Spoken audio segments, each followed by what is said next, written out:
guess I gotta use this button instead.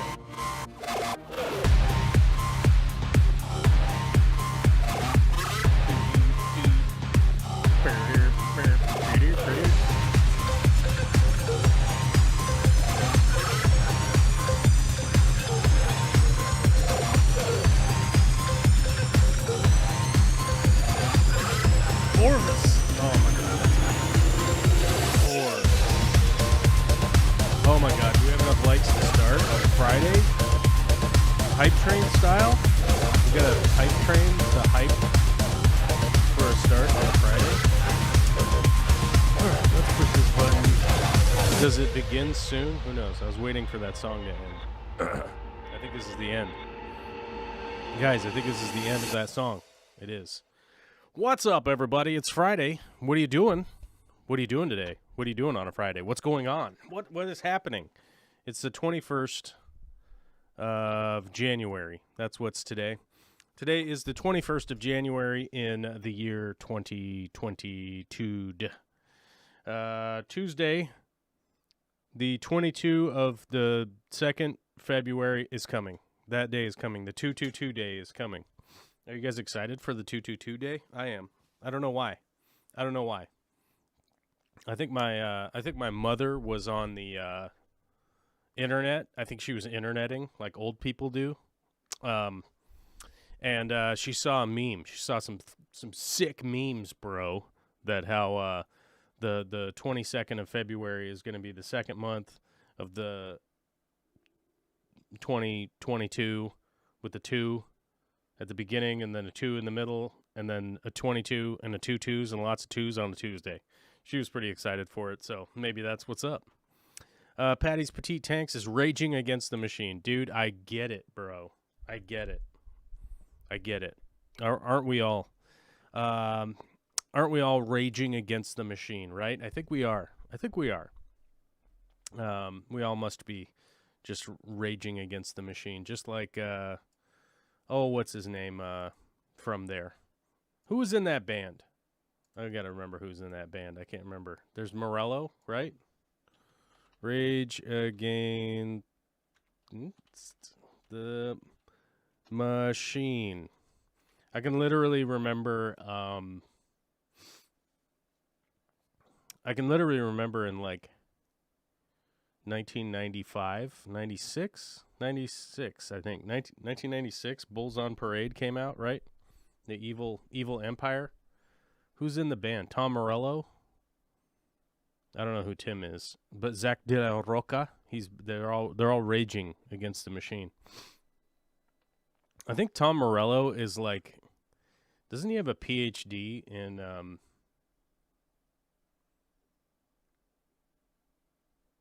let's see here. Harvard grad. I think he has a PhD. No, he has a bachelor's degree in poli-sci.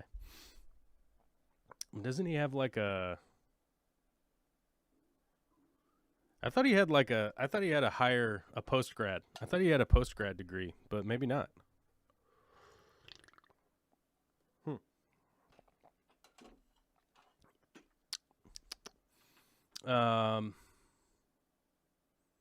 Let's see. Let's see what Tom Morello's like. What's his full education? Let's see. I'm going to look at it. This is the beginning of the show where I'm literally just talking about Rage Against the Machine. Welcome to the show. We'll probably talk about fish tank stuff in a minute because we don't really have anybody asked any questions about fish tanks yet. From the Discord, actually, over I think just last night, maybe the night before, we had a question about flukes. There are multiple methodologies to treat for flukes. The one that I like the most, though, is to do Prazi. Is my favorite one. There's a link to it, Amazon link. It's affiliate link, which means we get advertising fees if you guys click through it. So just so you know, it's a sponsored link. There you go. Boom. I warned you. Now you know, and you know what's going on. Any other Amazon links I put in the chat will help fund the channel. There we go. Okay. Disclaimer. But somebody was asking about flukes, addictive tendencies was, and the thing is, I think you could treat all sorts of things with like the med trio. What is it? General Cure, ICX, and the other one that I forget all the time. But you could always just treat with the three, the big three, and go that route. But if you know you have something like flukes, I would just treat for those and then treat for bacteria or fungal after the fact. That's kind of like my general recommendation to people. Like, I wouldn't over medicate if you know you have a specific thing going on. If something with specificity, I wouldn't be doing like broad medical treatments for your fish or your fish tanks or your shrimps or anything like that, because the excess medicines are just not a great idea. I mean, I could go rambling into ad nauseum of how it's not a benefit for our planet to over medicate, blah blah blah blah blah. But you guys get it. Don't throw money down the drain if you don't need to.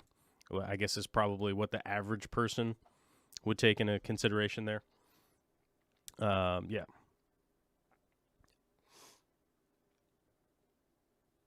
Aquaman is wondering if I can keep crystal reds with CO2. Will they breed? Yes, and yes. Yes. The thing is, I think one of the issues that are out there around freshwater shrimp is that they're air quote difficult. Like, they're just going to be difficult, right? And it's, I think it's like inaccurately applied to the difficulty of shrimp. At one point in time, it was difficult to breed shrimp to a degree in which you would consider them to be a high value shrimp, right? So if you look at the sort of natural occurring crystal shrimp, a caridina shrimp, they don't have the red coloration. They don't have all white coloration. They generally just look like what we normally call black crystal shrimp, right? And the reason that they always had this like air quote difficult, I guess, description is that if you take some of those shrimp out of the wild and you want to breed them to be a different variant, right? If you want to breed the black ones until you start to see some of the red highlight, and continue to breed for the red coloration in those shrimp, that is difficult, although not technically hard. It's not hard to do. It just requires a lot of patience and time and tanks and space and resources and those sorts of things. But if you're an adept aquarist, is that the word? Aquarium keeper. If you're somebody that's good at keeping aquariums and keeping them healthy, the shrimp are not difficult. There's really no difficulty to them. In the wild, they proliferate as food, which means they're prolific breeders, and other animals higher up on the food chain rely on them to breed prolifically in order to eat them for food. So if you set up a tank and it has good conditions, it's a cycled tank, you've got plants growing in there, is a great way to know if you have good things happening in your tank. If you're doing all these things, you're not going to encounter an extreme difficulty, okay?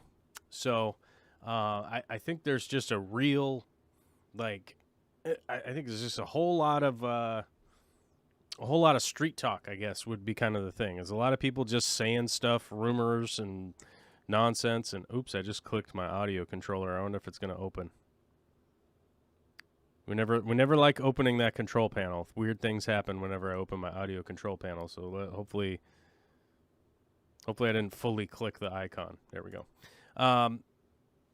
But it really is one of those things. Like, I think a lot of people go in with a lot of hesitation. They're really worried about things. They really start nitpicking their tank and doing this and doing that. And, one of the big reasons that I got back into doing aquariums some 15 years ago, whatever, however long 20 years ago, whenever it was, adult me got back into keeping aquariums, was the plant side of it. Yes,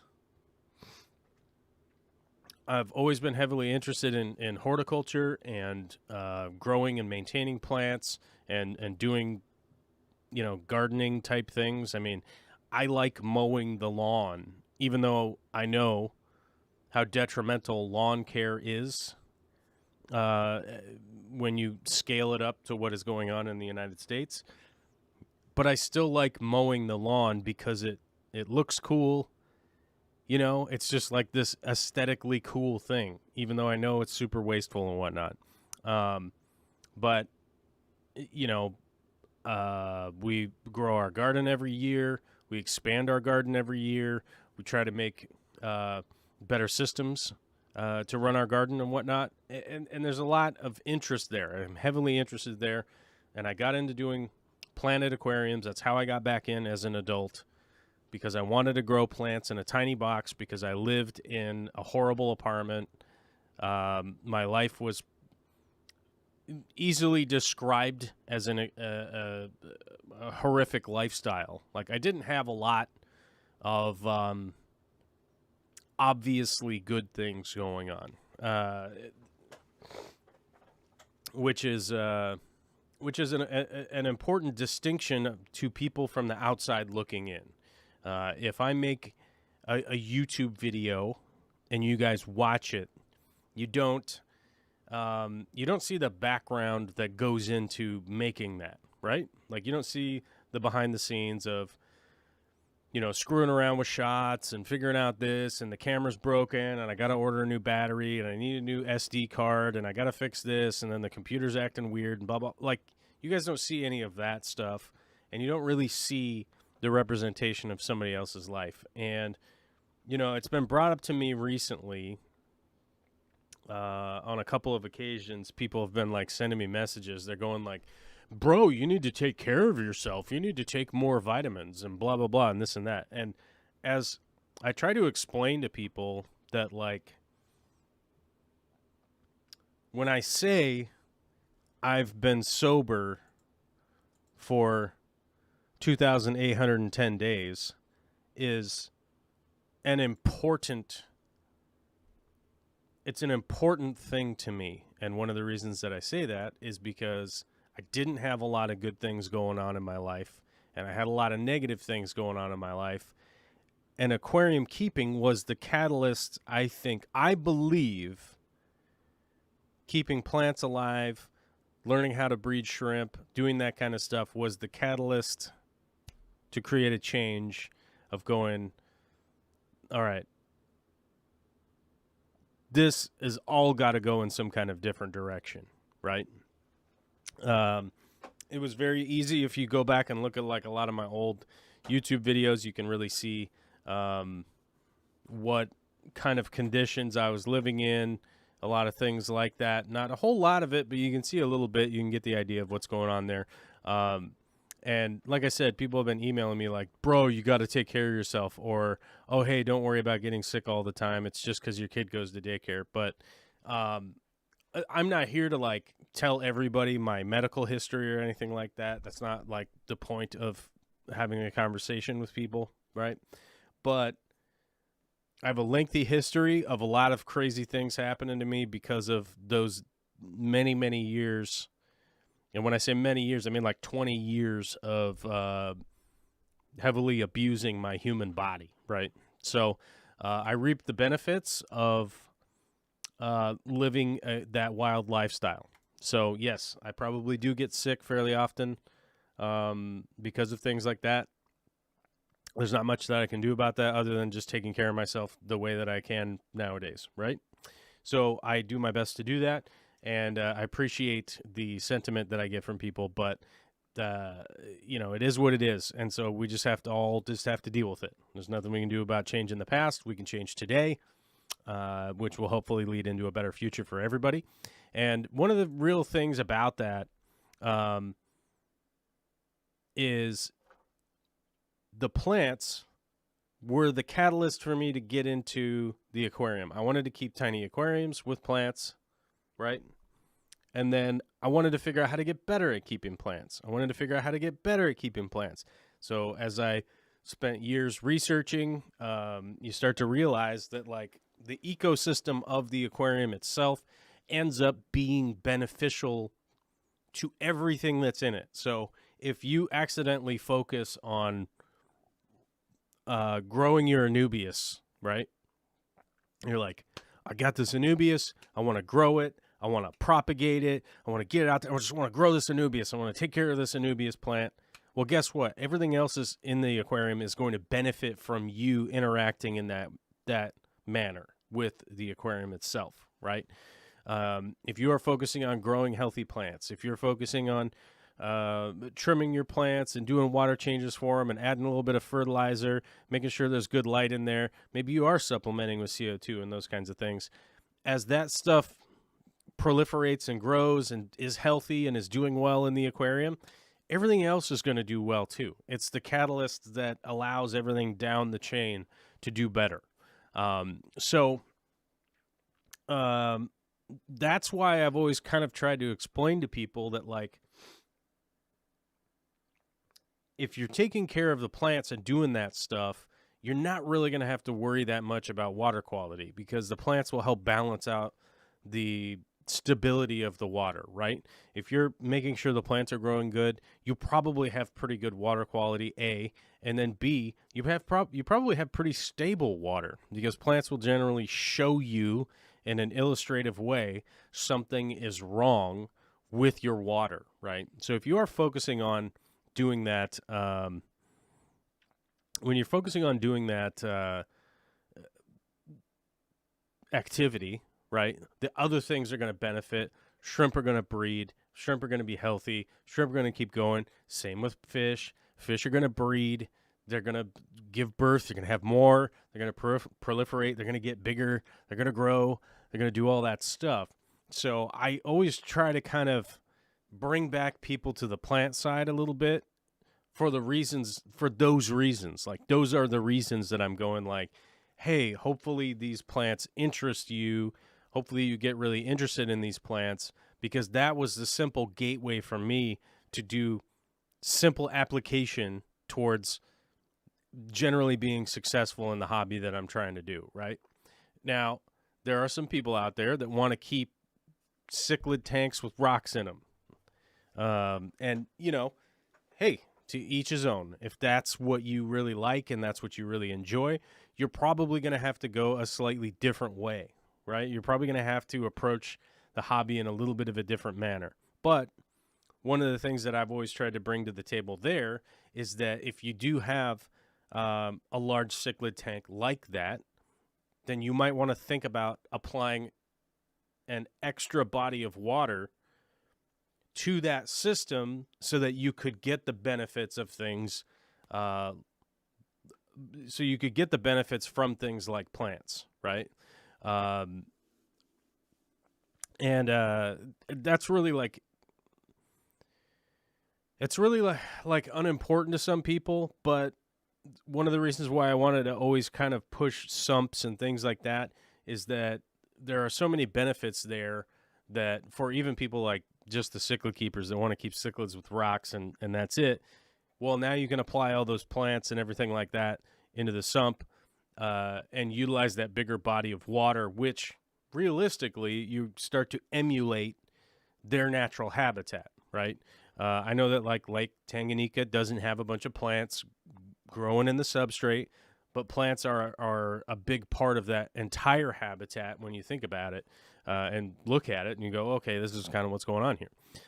So, I mean, that's really like what got me back into the hobby. That's really what got me, enthusiastic about the hobby.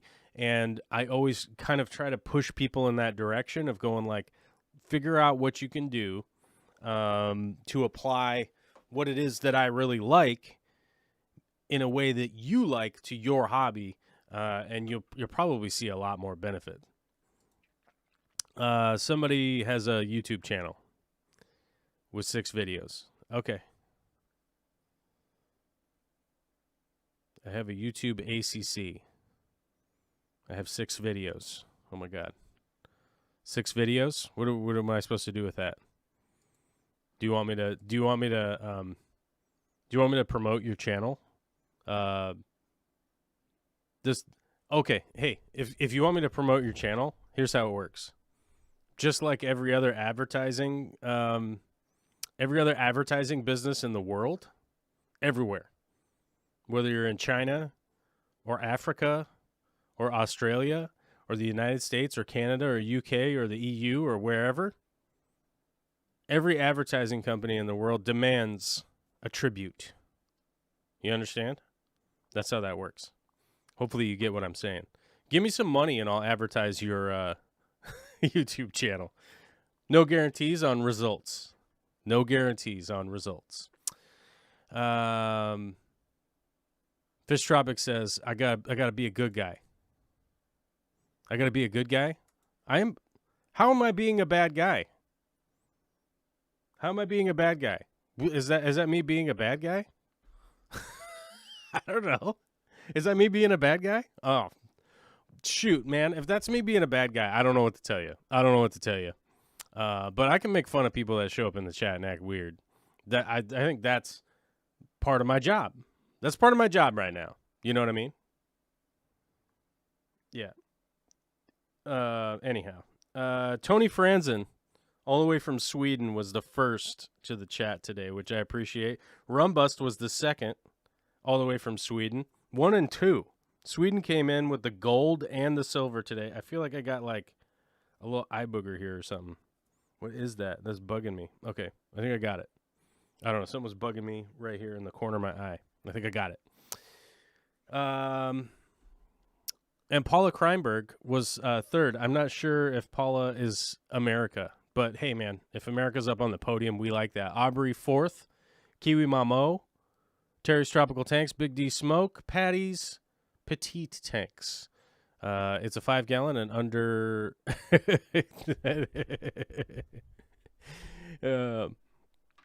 Alyssa was asking how petite are these tanks. She says it's under a 5-gallon. Yeah. I need to go to the store to pick up a package of fish food and a pump. Oh my God. I picked up some of the extreme. Have you guys seen this stuff? The extreme food bottom feeder. Sponsored by the Aquarium Co-op. I was at the Aquarium Co-op doing stuff. And hold on, where's this fish food? Shop fish food. Oh, you have to push the shop fish food button now. Where is it? It's the sinking.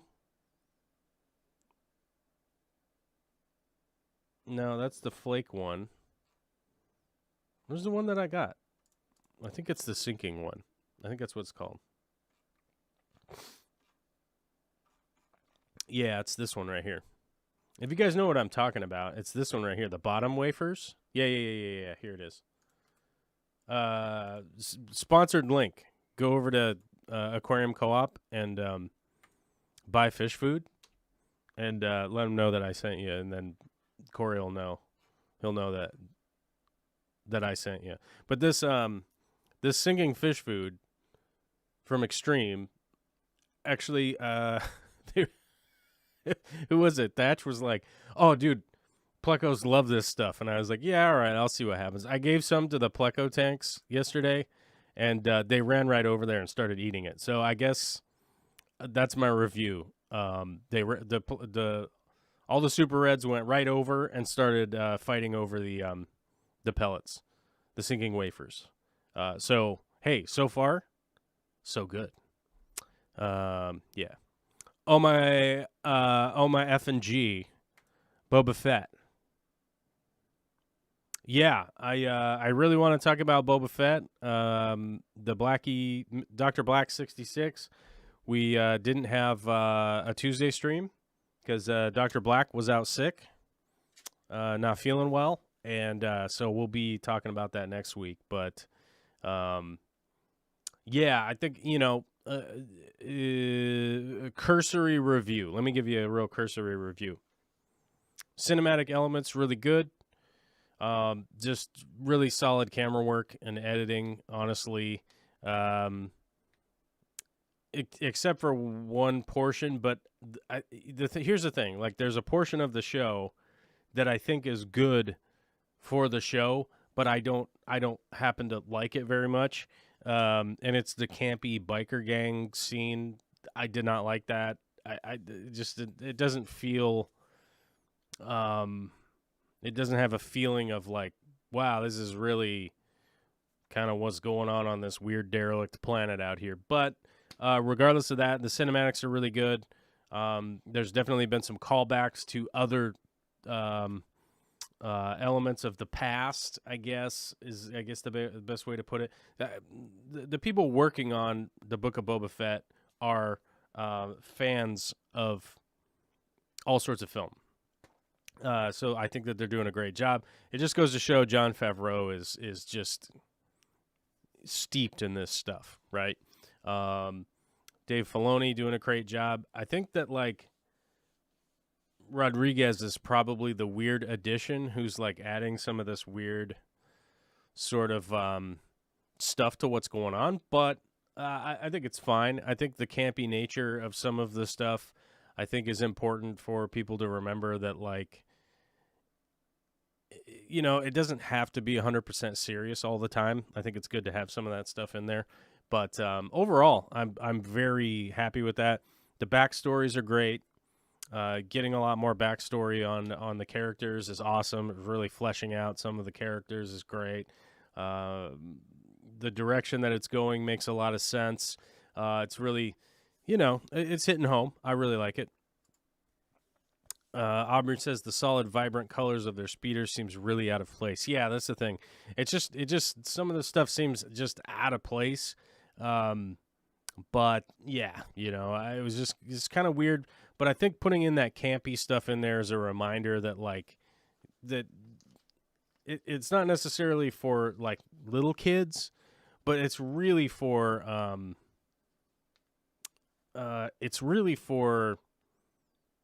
adultish kids. You know what I mean? It's like, you know, if you're 20 years old, it's like, yeah, you're an adult, but you still like goofing and laughing off and stuff. And I think it's important to have that kind of stuff in there for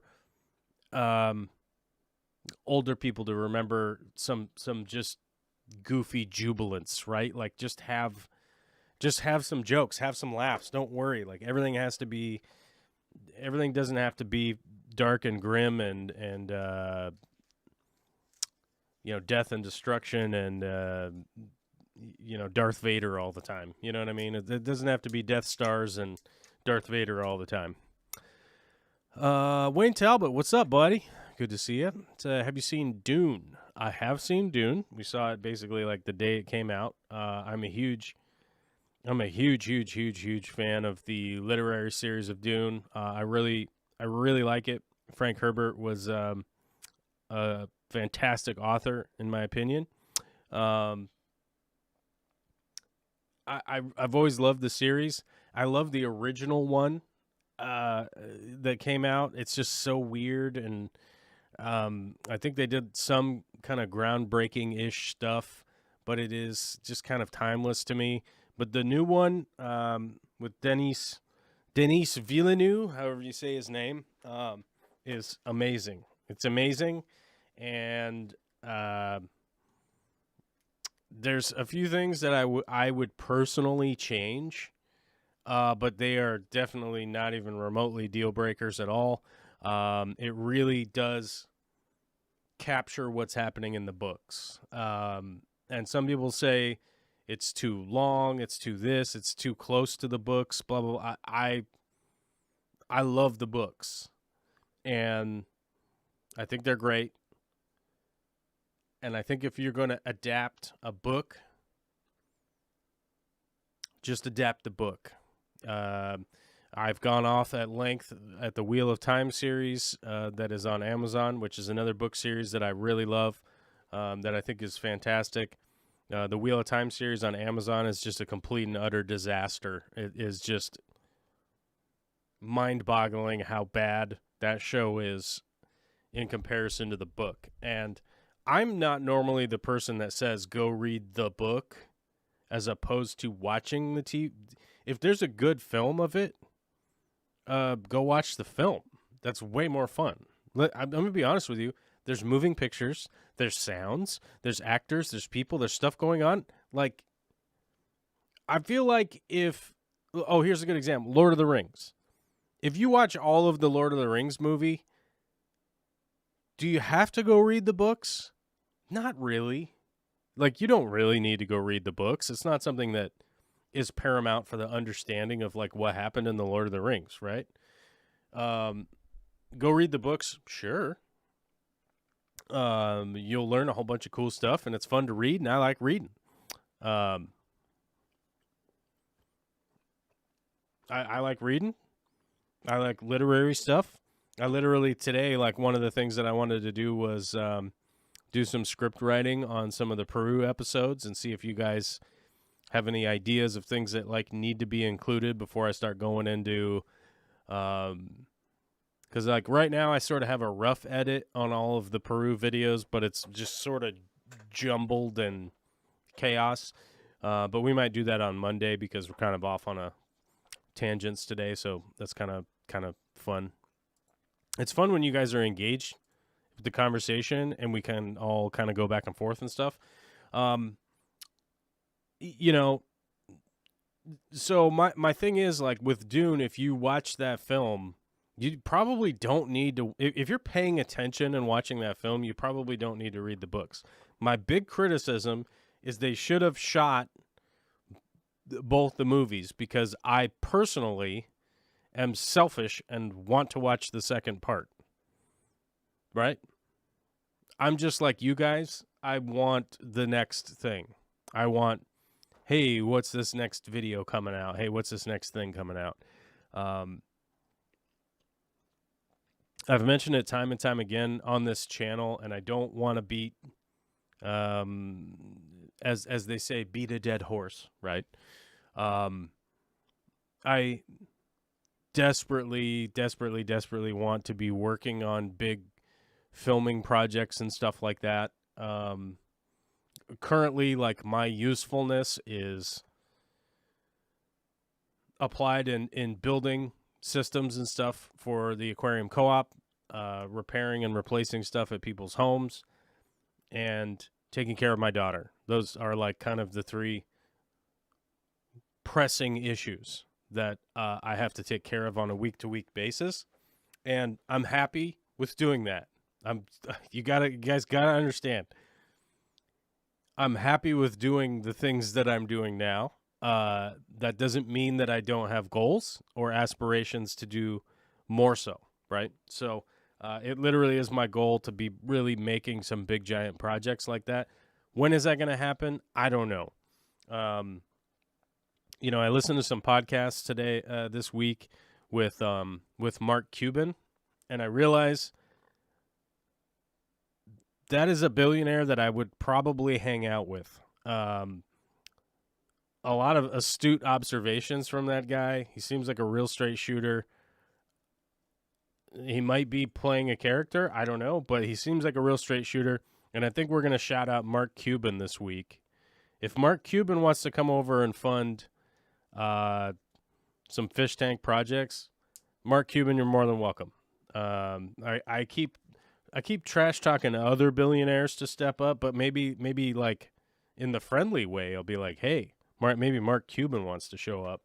I know that he watches my show every week, so I mean, maybe it's because I haven't personally shouted him out that he's like, well, that's not a thing I got to do, right?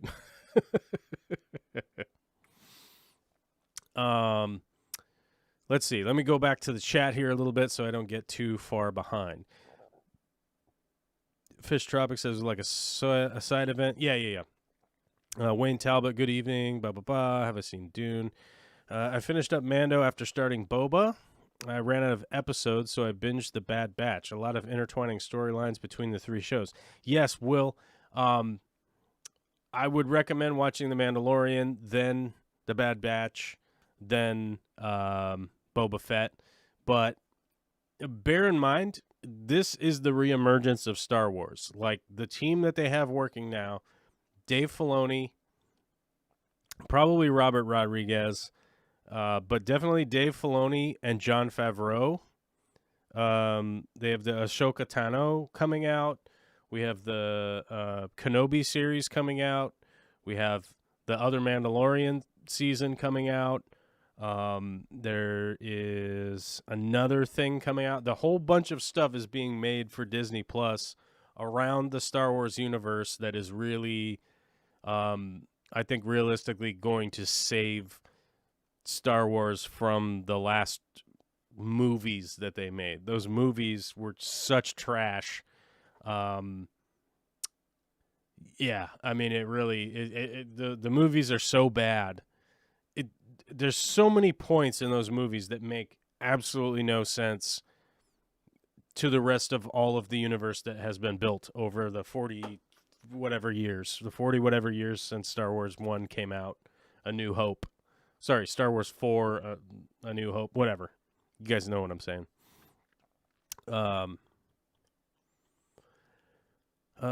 Tree 77 says, I don't care what it takes. I'm going to succeed at growing plants in my Mabuta tanks. Tiger Lotus and Red Crypts don't make it, but the Val and Sword so far. Any other ideas beside epiphytes? I would say go with epiphytes. Alyssa says, have you tried emergent plants? Emergent plants for sure. If you have a large cichlid tank like that, stuff growing out of the top of the water is just an amazing spot to start. At the very least, one of the applications of that is that the cichlids will chill out a bit on annihilating every plant in the tank if they have some roots and things to be bashing into and messing with. You know what I mean? As Will says, you could probably do some crinum. Yeah, I think realistically, if I was going to be setting up a big Mabuna tank like that, you don't want to be relying on anything fragile. So, swords are a great place. You could probably put a ton of sword plants as long as you can get them going without them being attacked and uprooted and stuff like that. They'll eventually grow too big, and the cichlids won't be able to do anything to them, realistically. Yeah.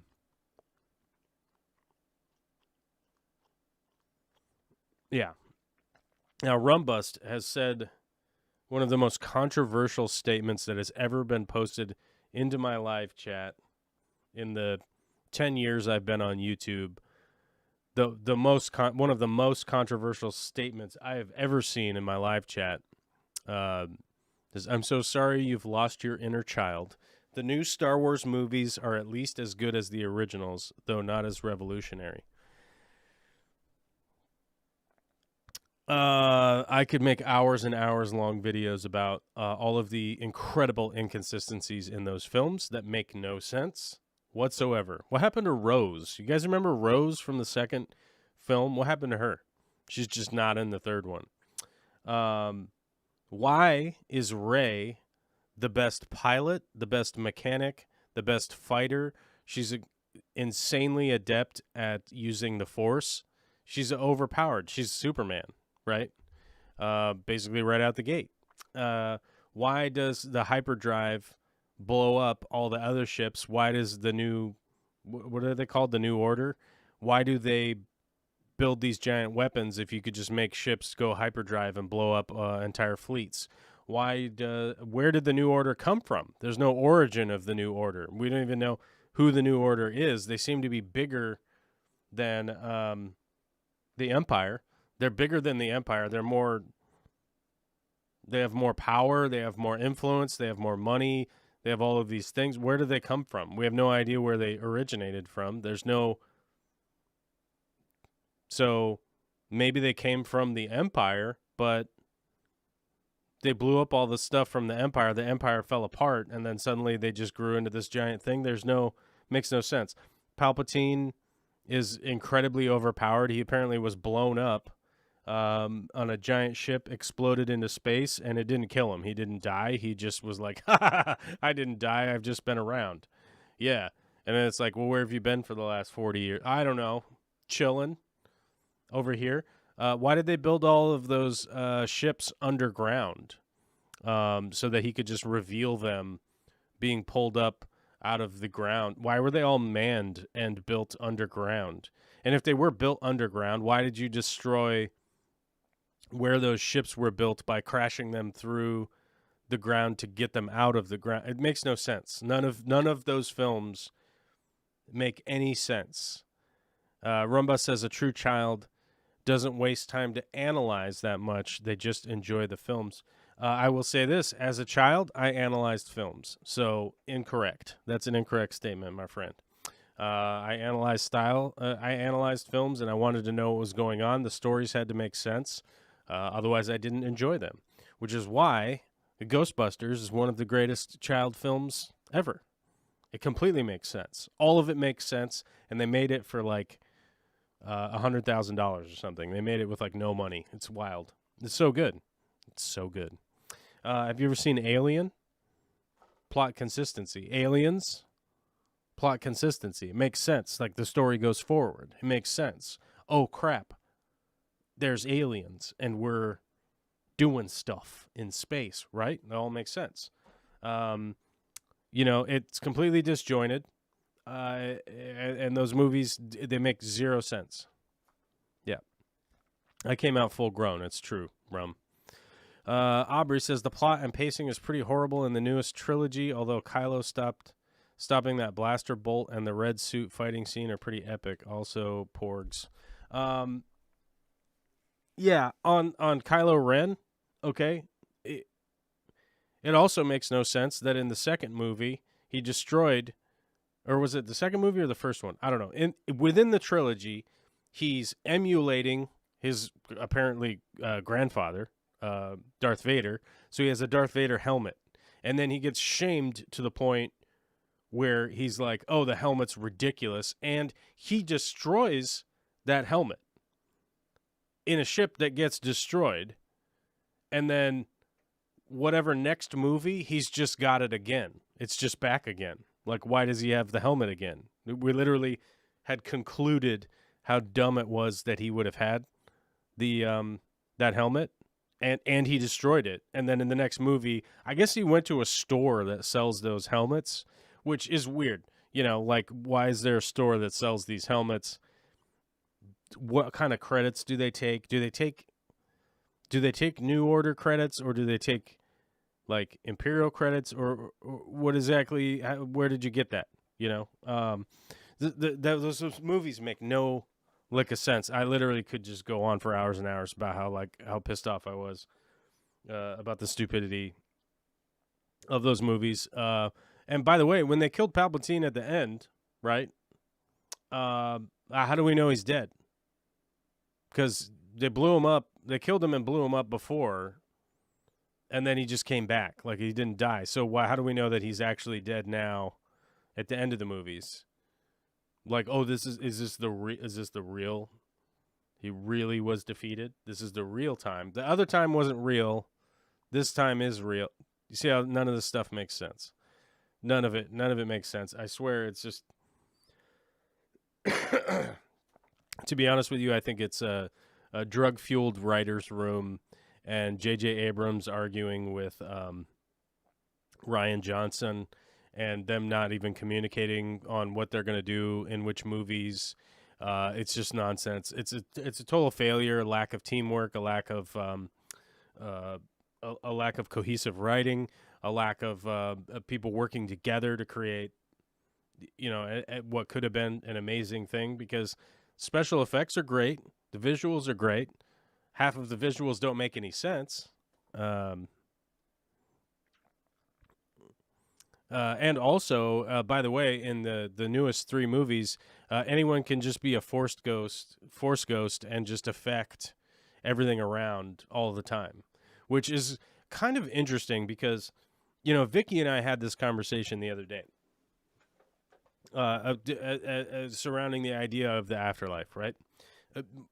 I have my own conception of what the afterlife is like. Vicky has her own conception, blah, blah, blah. Everyone has their own ideas and whatnot. But let's say that everyone that dies becomes some kind of force ghost, or even just, let's just say let's just say just 1% of the population or something. Like whatever the percentage of the population is Jedi in the Jedi movies, in the real world, like let's say a half of a percent, right? If we take a half of a percent, we're talking about, let's see, hold on, can I do maths here? Hold on. Let's do 1 billion. We need a calculator. Calculator. Right? We need a calculator. So we got 1 billion. Hold on, let me gotta count these zeros. 1, 2, 3. They're not putting commas in here. That's not even enough.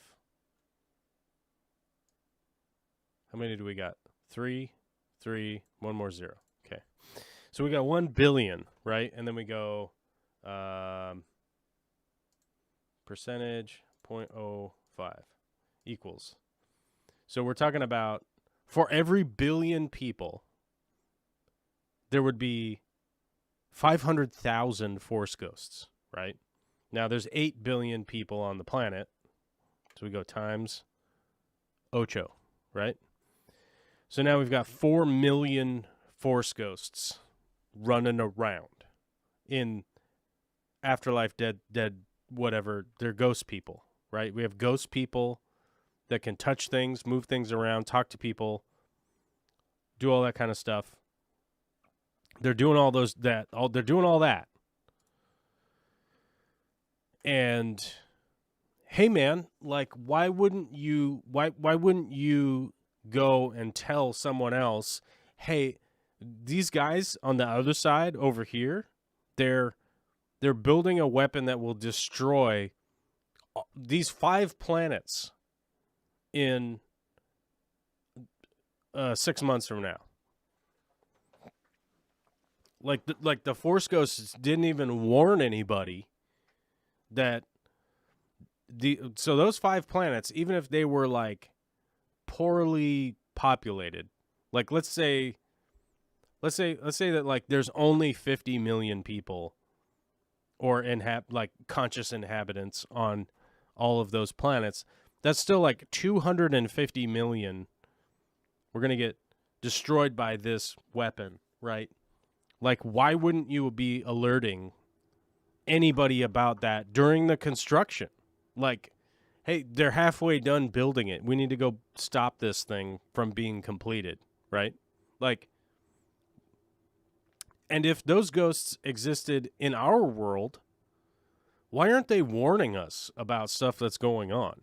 Like, why wouldn't they be, like, like, what's the downside? Is there a downside to ghosts warning us about stuff from the afterlife somehow? Like, is there something in the afterlife that it would be a detriment to them telling us about things that are going on? Because I'm going to be honest with you, if a ghost came and told me, hey, invest in Microsoft or something, because, dude, I'm like timeless, and I am your great-great-grandfather who's been a ghost here for a long time, and I've been studying the economic development of the world because I just live in this like ethereal plane. Doesn't even need to eat sandwiches or sleep or anything, right? Like if we could interface that way, like why wouldn't they interface that way? Like is there something that is overlording them with bad consequences in the afterlife to stop them from telling us of these things? Is that like the situation? Because I don't know. I mean, it's that kind of stuff is sort of beyond my comprehension realistically, because I live in this plane of existence, like with tangible objects, and I don't have any laser fingers or anything like that. I don't have anything cool like that. I can't fly. I mean, I tried, but dude, telling you. But I'll tell you, like the implications that we have here on the physical plane where I live are generally like obvious, right? Like if you don't work, you don't have any money, and in the economic system that we live in, if you don't have any money, you starve to death and you live outside and you get really sick and then probably die somewhere, and nobody knows who you are or whatever. So it's like it's very easy to see the consequences of specific actions within the physical plane and existence that we live in, and the system that we've set up that has more or less pretty oppressive outcomes on just about everybody, except for a select few people like Mark Cuban, who could be sponsoring the show, but we're reliant on poor people. I don't even think there's a single rich person that even sponsors the show. It's literally like 144 patrons that are just pretty much average people, just like me, and 72 members that are like me. If there is somebody out there that's sponsoring the channel and is super exceptional, like raise the rate, so we can get some bigger projects going here. Like that's basically, it's what it boils down to. So, my thing is that, like, if all of those things are ongoing, right, and if all of those things are ongoing in the Star Wars universe, what's the detriment to the Yoda Force Ghost, right? Like, just telling everybody what to do. Like, you'd be like, hey, I'm Yoda, what's up? I'm Yoda, what's up? Like, hey, can we, do this thing because that's going to be the best thing. Oh, yeah, and I guess the only intangible thing we can do on the physical plane here is hit that like button, subscribe, and become a member today, right? We could do that. But it does bring up a good point in my head, talking about Yoda, like a good example. It doesn't make any sense that Luke Skywalker is on this other planet. It doesn't make any sense that he's decided to go into seclusion. Like he's upset that apparently he was going to kill Kylo Ren in his sleep, which does not even track with Luke's character at all. And by the way, Mark Hamill like tried to be like, nah, this isn't good, this is bad, to the best of his ability, but being an actor doesn't really mean you get your way, right? Even though he tried to speak out about it and stuff, he's just an actor. He doesn't get his way. He tried, didn't work. But it makes no sense that he's in seclusion. Now, if you've watched the first three movies and you go, oh, Yoda was in seclusion, blah, blah, blah, obviously that totally makes sense that Luke would just go into hiding too. Yoda was in hiding because the Empire won. They basically won. They took over. They took power. They did Order 66, which was all of the stormtroopers attacked and executed all of the Jedi, right? Yoda went into seclusion specifically for the reason to be able to teach Darth Vader's kids, right? He was going to teach Darth Vader's kids once they were old enough. So he went into hiding so that he would be available to teach Darth Vader's kids, which they were protecting. They hid them, and to protect them from their dad, who had gone crazy and became Darth Vader. Yoda went into hiding so that he could hide himself, so that when they got to the right age, he would be there to instruct them in how to use the Force, right? Which has definition within the series that it takes a long time to learn how to get good at it, right? To get good at using the Force. You don't just stumble into it and be like, ah. Whereas in the new trilogy, Rey is just super good at using the Force. Like, it's just not a problem. It's like a non-issue. She eventually just kind of, every once in a while, she just remembers to use the Force. Like, oh, yeah. There was a scene in the new trilogy that Chewbacca got blown up on a transit, right? The ship took off, the ship got blown up, and everybody cried because Chewbacca died, right? Like, I don't know, 2 minutes later, they're like, oh, he was on a different ship. Like, he's okay. Like, there's literally like no consequences to anything that happens in those movies. Yeah, they're just awful. They're just awful. They really are. Just so bad. Aquaman says, "Oh crap, there's aliens and we're doing stuff." That's right. There is aliens and we are doing stuff. I thought we were gonna have a caller in today, but we don't have Alyssa here yet because of COVID protocol still. I thought she was gonna call in, but she hasn't called in. So I don't know. Is she gonna call in? We'll see. We'll see if she calls in to say what's up.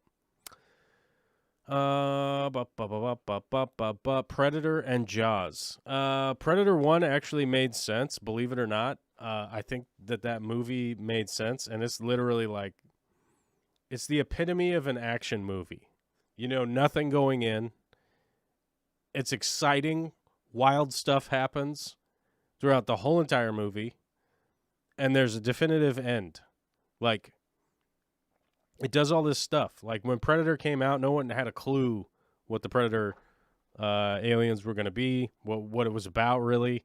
They just knew Arnold Schwarzenegger and all these other bodybuilder dudes are going to be in it. And they were just like, word, we're going to make this, we're going to go see this movie. It's got the famous pectoral guys, the oily pectoral dudes, the dudes that oil up their pecs and get all swole. They're in it, and there's apparently stuff blowing up and things. Like, people just went to go see it. Hey, what are you doing? Sitting here, I was watching this live stream that I like, but then I decided I would make a call instead. You got to call in an interface. We don't even have any super chats today, so I figure I might as well just talk with you. Be like, what's up, dude? That's what are you doing? Well, I mean, at the moment, I'm Minecrafting, and I'm putting off going down to the basement and dealing with some substrate that I'm putting in on one of my fish tanks. Substrate going in? Yep. All right. I dig it. Yeah. Man, today I spent all morning with the O-Bear. Then I spent a couple hours doing some drawings for work. And then I was on a call for Vicky went to go check out a property with Olivia. She took Olivia. Nice. They went out to look at a house. Yeah. Then we got to take one of the cars into the shop. I mean, it's just stuff. Like, we're literally just doing stuff. It's the whole thing. You're just living in the world. Just living in this weird existence. I forget, what did I title? Is there something wrong with, what did I title this? Is there something wrong with the system? Yeah, the systems, bro. The systems. Mm-hmm. Yeah, man. People don't like it when I talk about the systemic oppressions that go on in the United States. They're like, shut up. But there was a really funny thing. Like, Philip DeFranco pointed it out, that there was a you know the school, what is it? Wharton. You know the Wharton School of Finance? Yes. In Pennsylvania, which is like the graduate Ivy League side of Penn, I think, right? I'll just say yes, but I don't really know for sure. Yeah, it's like the fancy side of Penn. You know, like if it was you and I, we would just go to Penn where they do the, you know, we'd be on like the football side. We'd be over there like, yeah, we're going to win the football this weekend, guys. I'm in communications class. Right? But the Wharton School is where all the fancy kids go for their graduate stuff. They one of the professors there had an idea, right? And was like, I'm gonna poll the kids here and find out what they think the median income of all the United States people, right? So a group of University of Pennsylvania students gave startling answers when asked by their professor what they thought the average American worker earns per year. 25% believed the mean annual income topped $100,000, And even one student responded that it was $800,000. Like, the moral So of the me, story here is like all of these kids that are going to the fancy Wharton school. This is one of the schools that, like, one of our presidents went to this school, right? Like, this is where senators come from, and politicians and lawyers and all these fancy people that really are influential, are much more influential than the average person, like, watching YouTube right now, you know? fancy And socks. yeah. And so the wonder there is like, how detached from the average American experience are these kids, right? Mm-hmm. And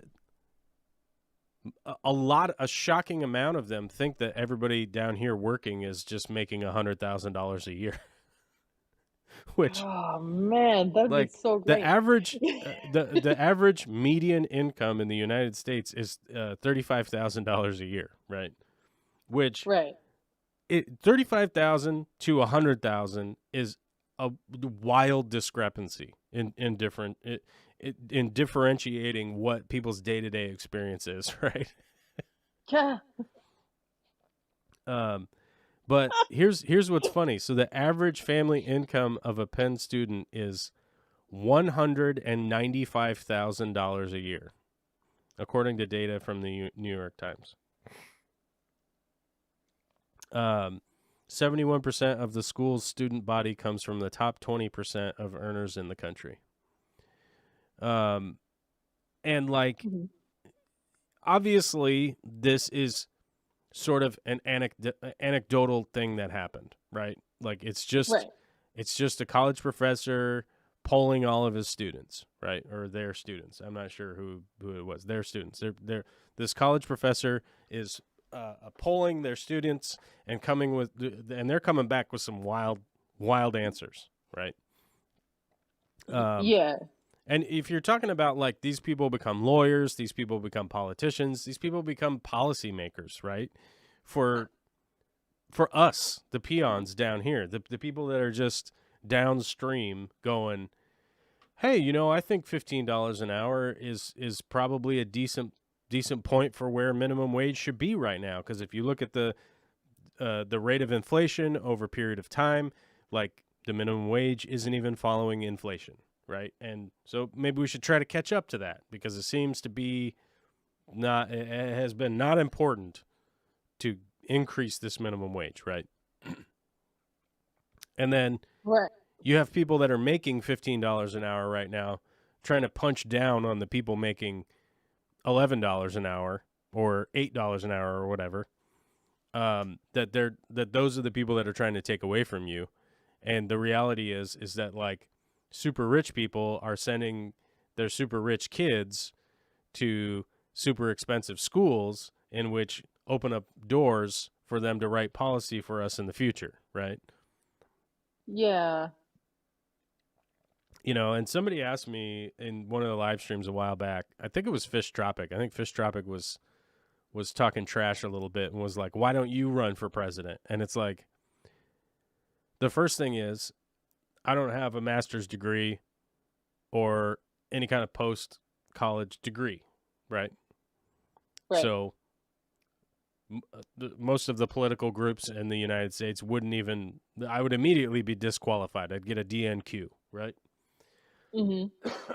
Then on top of that, they would go like, well, what's this guy's past like, right? And they go like, oh my God, this guy's an insane man. He's done all this wild stuff when he was younger. And I would immediately be disqualified for that. I had opportunities to join the military. I opted not to at the time, which is a disqualification, right? So, like, one of the reasons why I have not, like, run for political office or something like that is that the structure in the United States is really preventative of somebody like me being able to do that. I literally am over here, like, trying to do an entertainment thing where I'm going, hey, I've produced a bunch of content. I want to make better content and entertain people. And it's Mm-hmm. so difficult to try and fundraise for that, let alone being like, hey, I want to go yell in the House of Representatives at some dumb rich kids, you know? And I'd be like, you know what I mean? Like, hey, send some money to my political campaign. I'm going to go drop F-bombs in the Senate, you know? I'm going to go scream F you to Mitch McConnell, you know? Like, like what? It's like, it wouldn't work, you know? Because there's this whole idea that you know, I'm unqualified for the position just without even like analyzing any of my political stances on anything and stuff like that. So the whole thing is just, I think it's just an indicator of like where we're at right now.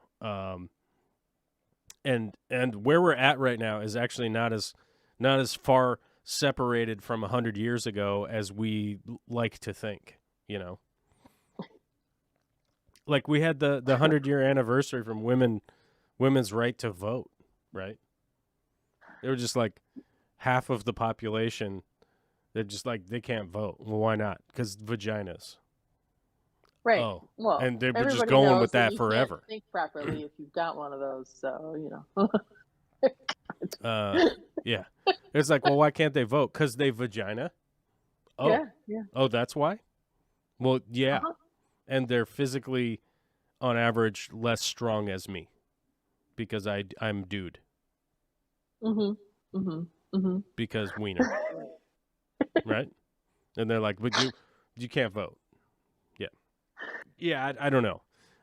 It's just you know, it's discouraging at times, and obviously people get pissed if I ever talk about politics. They always get pissed, and I say, well, be mad, stay mad, and go change something in your area, wherever you're at. Locally, start doing something. Go feed somebody. If you're that mad, put your mad pants on, make some sandwiches, and just go give them to hungry looking people. People that look hungry, just go feed them or something, you know. Yeah, they probably would appreciate it. Yeah, I mean, if you make good sandwiches, I mean, come on, right? Yeah. I mean, it can't be that hard to make good sandwiches. It's not like you got to make them with your parts. Well, yeah, it's not like you got a printer, you know, like telling you got to do it right now. Otherwise, you'll be, you know, oppressed into living in a crappy apartment in a crappy part of town where you have to travel way too far to go to your job, blah, blah, blah, blah, you know, that kind of stuff, right? It's not like you work at Subway. Oh, wait. I wonder how many people that watch my channel work at Subway. I mean, if anybody ever hears me saying this in the future and you work at Subway and you're thinking about Eat Fresh and you're smelling that disgustingly yeast-riddled sugar bread and the weird processed cheeses and the weird processed meats. And by the way, the lettuce is processed. Like, you get it in a bag, it's pre-shredded, you know? Yeah. How do you know, processed lettuce? Like, what's going on here? I mean, it's got to be sprayed with something or it's just going to go wilty in the bag real quick. It's, citric acid. It's citric acid. Yeah, you wash it. You wash it in the old See, citric back in acid. my day, we would just use lemon juice. Well, citric acid is cheaper because it's processed. I know. Like buying lemons. Buying lemons is a huge pain in the ass. And squeezing them, you know? You have to pay somebody like $6 an hour to squeeze the lemons. It's ridiculous. Yep. Or you got to buy like a machine that automates it, you know, and you go like, well, the machine costs like, you know, $110,000 or whatever, but like over a long enough timeline, eventually we're just making money, right? As opposed to like giving it to a human for squeezing these lemons. Which, by the way, I mean, there's a little bit of innuendo in there in just saying squeezing these lemons, right? So it's only innuendo if you happen to be a Led Zeppelin fan. Oh yeah, it's a good point. It's a good point.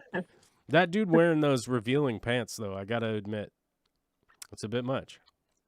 Well, I think it was just the style at the time, you know, like tying an onion to your belt.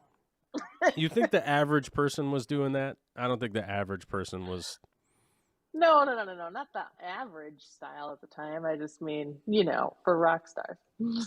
I mean, I guess. I mean, it's a bit much though. Oh my God, New Local Austin says, I was and will always be a sandwich artist. Won't we all always be an artist at heart, right? Oh, I hope so. Oh, I posted up on Boomer Book. I was out here on Boomer Book, and people seem to have this post seems to have hit home with a lot of people. They're like, "Oh my God." It took me a minute to figure out what the heck you meant by boomer book. Yeah, I'm out here on Boomer Book, riling up the old timers. .com. Boomerbook.com. Well, hey, they keep renaming it into something ridiculous, so I can rename it too. Right? That Yeah. guy, that creepy weird robot dude, keeps renaming his crazy invasive product, if you want to call this a product. It's like a product made by other people, right? It is a it is a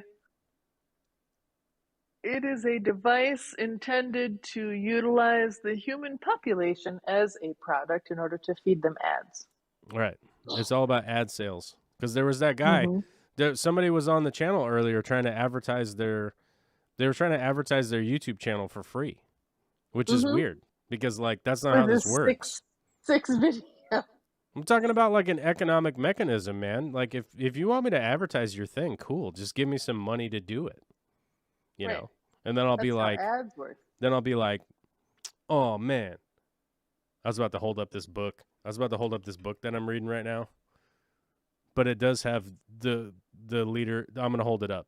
It's literally about this weird mustachioed fellow Oh. who was involved in gas chambering and whatnot.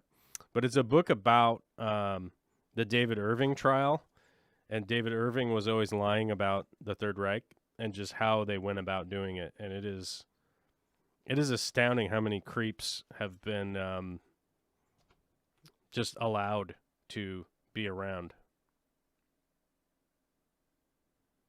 for so long. But you did Yeah. eventually get in trouble. Good. It's I like it hard. when people get in trouble when they deserve to It's get in hard to trouble. deal with it. I wanted to learn more about the.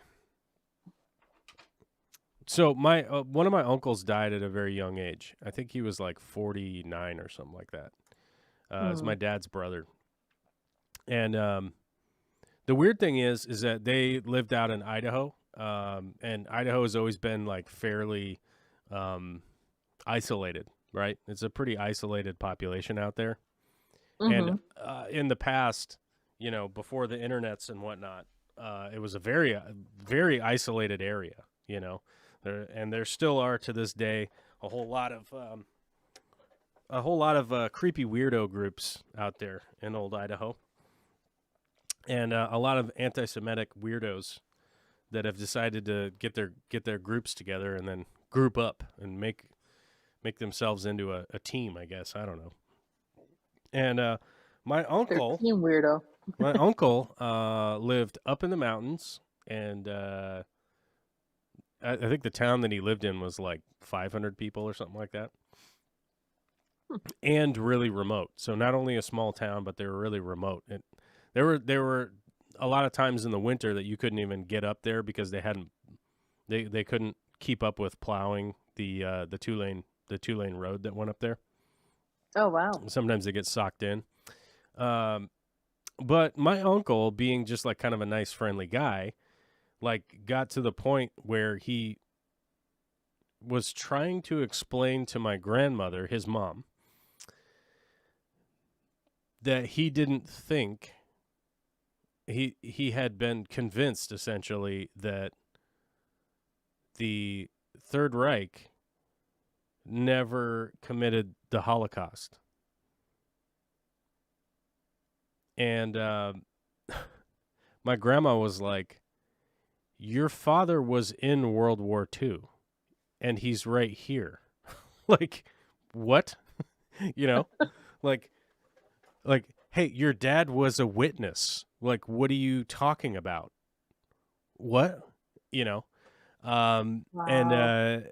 so like the thing is that there was like rumors of it when I was a kid, and I confirmed this like about a year ago talking with my grandma. Um, that had happened, and like um how concerning it was from my grandmother's point of view, and just going like I don't know how these people fall down these rabbit holes. And the thing is like it's very easy, I think, for um the average person to end up in an in group that can convince you of certain things because you are committed to being in that in group regardless of like whatever the message is at that point, right? Like you can't just break out, you know.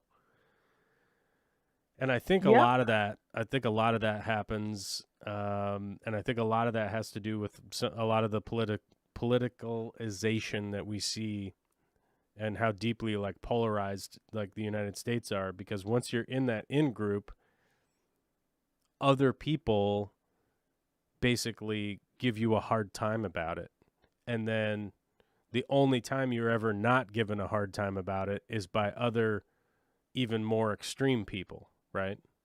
And I think Yeah. it's just a self-fulfilling it's a self-fulfilling like mechanism within itself, that you put a bunch of for like let's not even say let's not even talk about the Trump people. Let's talk about the people that have Confederate flags all over their trucks, right? Mm-hmm. I still see those guys. And I'm in Washington State. I'm literally like basically as far as you could get from anything to do with the Confederate Army, um, Right. in the United States. We're literally as far away as you could be. Like Washington wasn't even a state when that was going down. You know what I mean? Yeah. So, yeah. And so it's like, well, why do you even have this flag around, right? But I see it in Washington State sometimes, and the reaction that those people get from basically everyone else is "f you," right? Mm-hmm. And the only times that they ever have like a positive, happy interaction with another person is with that exact in group that also have like um, basically like flags representing treason to the United States on their vehicle, right? Mm-hmm. Um, and it's very weird. It's a very weird thing to see it and go like, how do I try to like reach out to that person and affect some kind of change in their life? Because for me, the parallel is me being sober, right? Um, like it never seemed like a possibility for me to to get out of that lifestyle, right? Like it never seemed to me that like something like that could ever change. And the people that were around me all had that same mentality too, where it's just like, it's Tuesday, bro. Let's party. That's what's up, right? I went to Right. work all day. I got paid basically nothing to do it. This is the only thing I got going. And I go down to the bar with a bunch of other super depressed people that have a whole lot of nothing going on in their lives. And that just becomes the in group, because those are the only people that you talk to that are happy to see you and stuff. Um, that's to Everybody me like wants to go to Cheers. right. Everybody wants to go to Cheers. Um,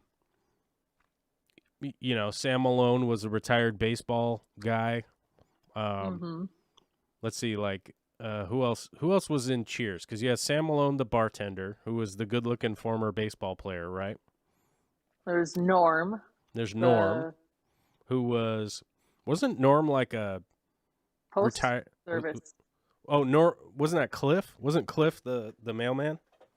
Oh, right. Uh, I think Cliff Cliff. was the mailman. Wasn't Norm like retired? I don't know. Uh, I think he was just like constantly having divorce problems or something, list of or problems characters. with his wife.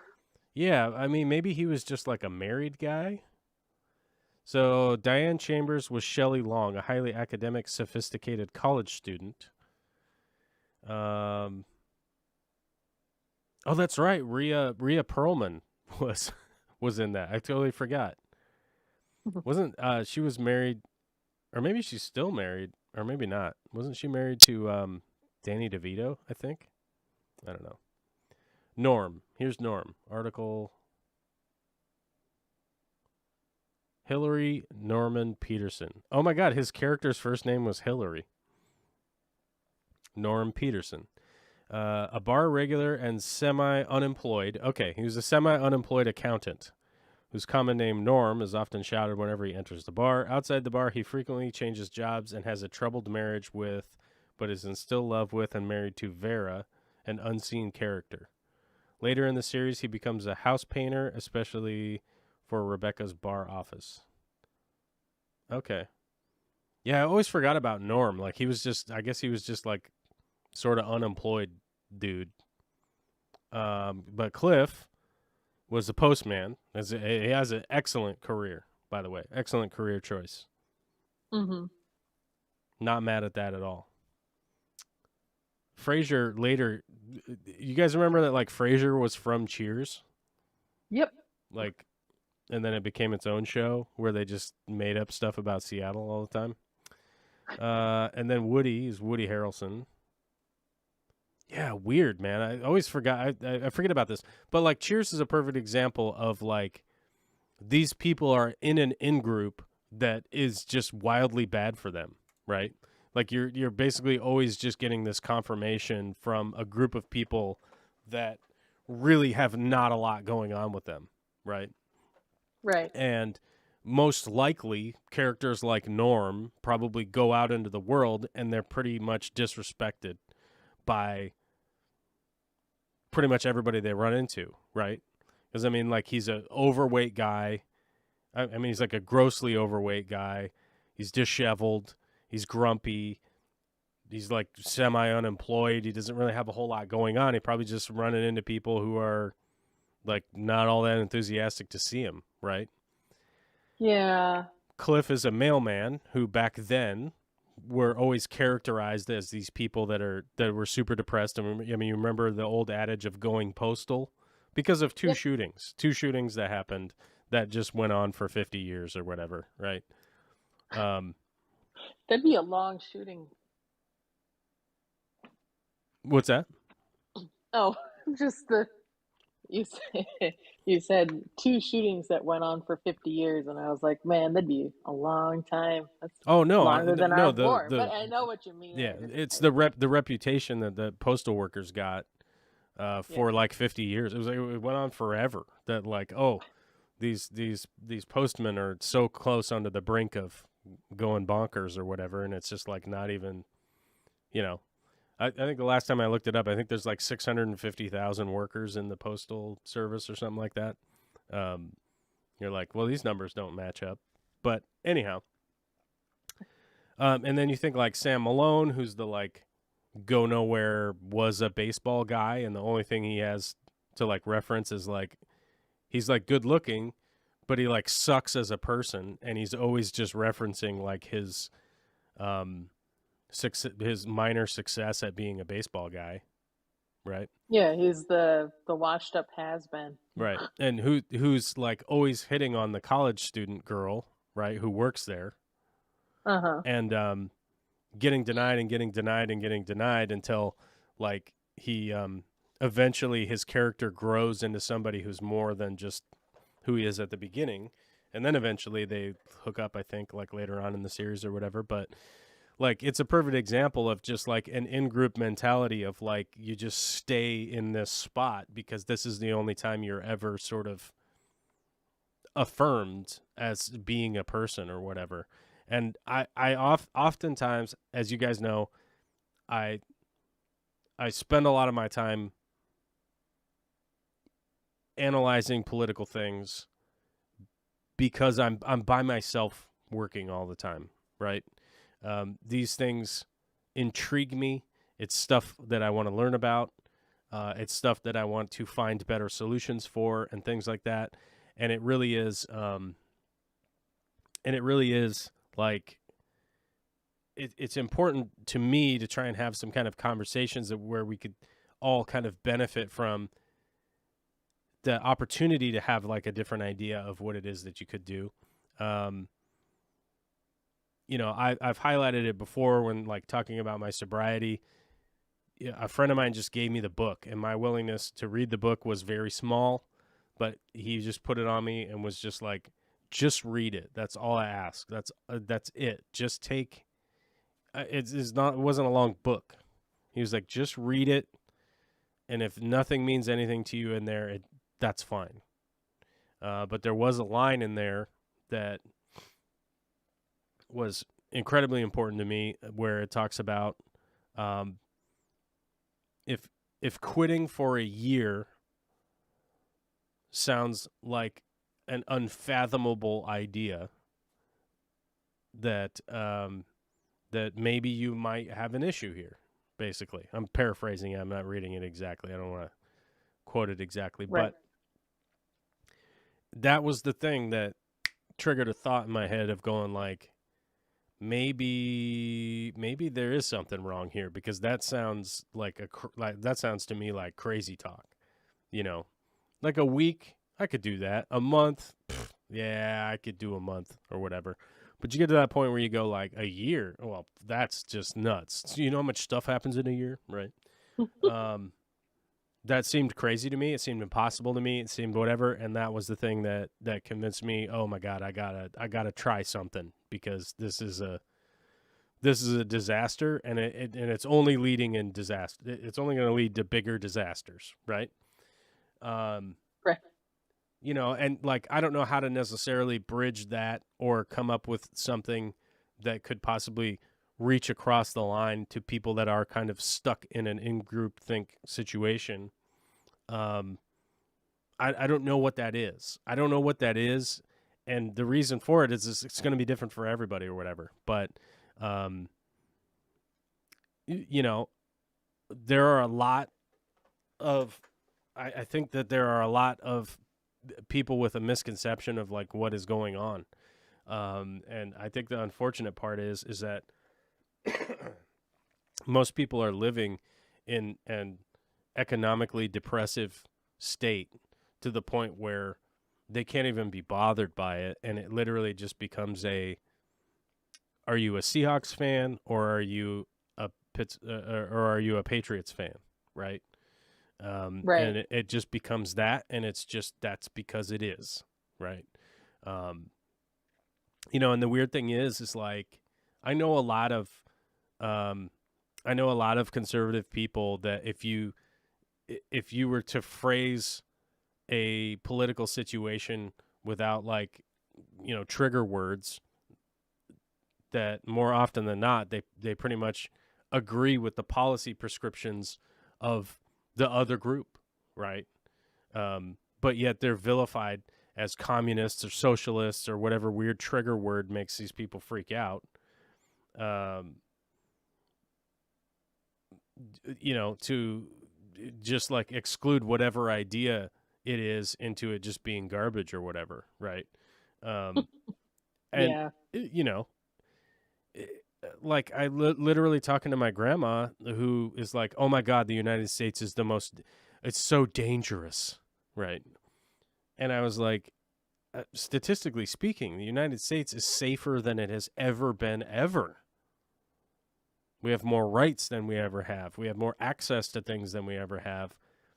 And for anybody to be like, "Oh my God, it is so dangerous. There are just like roving gangs, and the violence is reaching everybody's doorstep," and it's like, but that's not what's happening. And the funny thing is, for somebody like my grandma, who was alive when it actually was on their doorstep, right?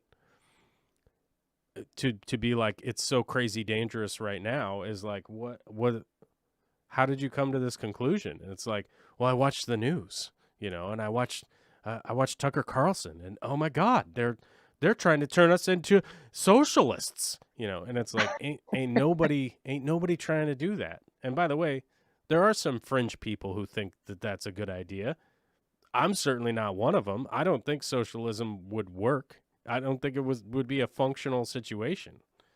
But technology is putting us to, we are pushing technology to the point where technology is going to provide a lot of things and should be already providing a lot of things for people, without the extraction of wealth to just a few people like the Rockefellers, like the Carnegies, like these groups which we have historically had to deal with in the past. You know, it's unfortunate, but that's where we're at right now. And the reasons that I can't run for president, or I can't run to be mayor, or I can't run to be on a state representative is, as we kind of talked about before, is that I would have to be dealing with so much vitriol from not only the in-group that I deal with, but also the in-group that I would be air quote opposition to, right? Right. That it's just it would be all for losing, you know. It would be all for losing, and you know, it's unfortunate. You know, it's unfortunate that most people would vote for what is it, Rock the Dwayne Johnson, right? I think people would vote for that guy more than they would pretty much just anybody else at this point. As Zipgun says, the state of political discourse in this country is not an accident. It's true. It's not an accident. It's multiple sides pushing an agenda constantly, nonstop, on purpose to build these in-groups so that you are stuck in them and you can't hear anybody else's ideas of how something could be fixed or not. You know. Sickler Bros here, long time listener. Says, I'm a postie and I'm stable. You've turned yourself around. Way to go. I appreciate it. I didn't turn myself around. I got turned around with help. A lot of people helped me out. A lot of people helped me out for free. Didn't even charge me money. Which is really nice. Yeah. And I feel like I've also helped some people also for free. Alvin Alejo with a $2 super chat. Our one super chat of the day comes from one of our military representatives. Very much appreciate you, my bro. Appreciate your service and appreciate your super chat. Chris Fowler says, don't forget about the Son of Sam. To be honest with you, I can't talk about the Son of Sam. I know about it a bit, but I just, it's so crazy. I don't even know. I feel like I would have to get a doctorate to even be able to comment on the Son of Sam nonsense. It's just so weird. It's just so weird. What do you got going on fish-wise today? I know you got everything's breeding over there all the time.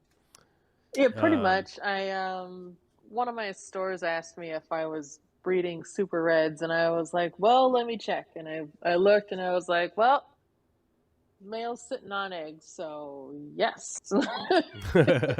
It's happening. Yeah, I'm like, yes. Hey, have you tried that? Have you tried that extreme sinking pellets? Have you tried those yet? No. No? Okay. No. I was going to hopefully get a good review from you, but you haven't even tried them. No, I haven't tried it. I don't know, man. It's like I feed them like vegetables and rapashi, and that's it, you know? Right. Well, the guppies and the tetras and everybody's been doing really good with the extreme pellets, because I got a couple of those jars of extreme, because they were mislabeled. They're the tiny ones, but they have the wrong label on them. So there was these extra ones at the warehouse one day, and somebody was like, "Hey, take some of these, try them out. Let me know what you think. You know, just hey, can you product test these and see what they're like?" And like so far, I've been using them for a couple months now, and I'm actually really happy. They're very enthusiastic about eating them. Their poop is pretty good, and they're breeding, so all signs point towards, hey, sufficient, you know. I, of course, feed the other foods, too, mix that in, so I can't really give a, hey, this is a one-size-fits-all type thing. But so far, food seems really quality, and everybody else is kind of raving about it, too, so I like that. Oh, that's good. I just, Like, I know it's supposed to be more convenient and everything. I already got my whole routine, and my fish are eating That's true. I was thinking what I about give just them. like grinding up some of that, just pulverizing it and adding it to stuff. You gonna do the pepper grinder trick? I'll just do the blender trick. This S is wondering which sinking wafer. This one, I have the link there. It takes you over to Aquarium Co-op. As you guys know, I do work for Aquarium Co-op. I'm not integral to the operations of Aquarium Co-op, so don't ask me about any of that stuff. I don't know. I just do work for them. So I would think the fact that you're putting in all the plumbing and the electrical on that one side of the store and basically building all that out makes you pretty integral. I just build the stuff. leave me alone. No, people would be like, "Hey, I got this thing. It's broken." I'm like, "I don't know." I don't know. I don't know. And people would be like, "When's Corey gonna?" I'm like, "I don't know. I don't know. Ask Corey. Don't ask me." So I just got to kind of put that caveat on there. Like, look, I wasn't directly paid to advertise this. Like I said, I got a free jar of it. Right. And so that's the link. Just full disclosure, so people know. Like Corey didn't slip me a real life super chat or something and be like, "Hey, push this food." He was just like, "Hey, do you want to try it out?" And I was like, "Hell yeah, I'll give it a shot." And they've been eating it, so Sweet. yeah. But yeah. I've heard good, so we'll see. Oh my God, largemouth bass just showed up. Hello all, popping in to lurk and hit the like. Oh my God, we've got super chats. Alyssa. Sweet. We've got we're super sponsored chats today. Fish Tank Barn with a $5 super chat saying happy Friday, and Rosie just throwing down $5 just to let us know. Just to let us know that Rosie's here. I appreciate it, you guys. I really do. As a reminder, I hate having to say this kind of crap, and it makes me super depressed. But head over to Patreon and become a member. You can become a member on Patreon for as little as like $1 a month, and then you even get a discount too. So a $5 super chat could be 5 months of being a member, which means you get access to our Discord. You can come onto the Discord and we can chat 24 hours a day. You can leave a message on there, just like up in the chat, and we'll all answer it, me included. Maybe in a nice way, maybe in a not so nice way. Who knows? Or you could become a member on YouTube. And then hopefully we'll be able to pay some gas money for Alyssa to come here soon and be here in person again. I was hoping for next week, I think. What do you think about that? I mean, that's fine. I think all the COVID and stuff will have run its way through here.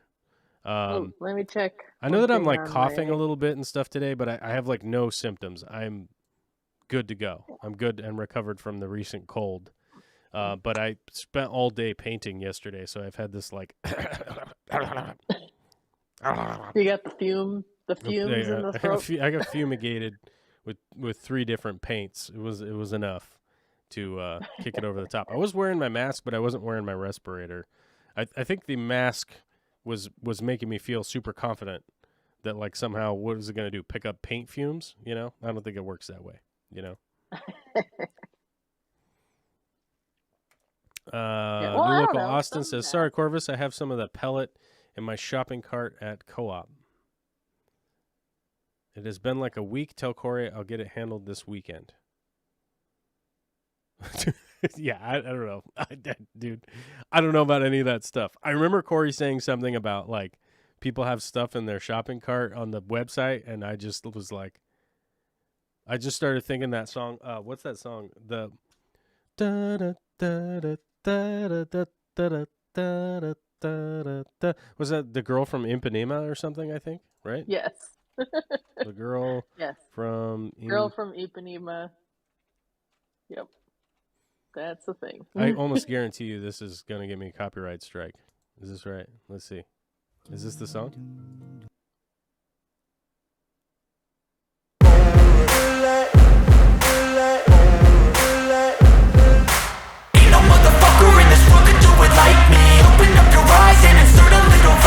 Yeah, that song was playing in my head. I was like, I don't even know what's happening right now with shopping carts on the website. I don't know.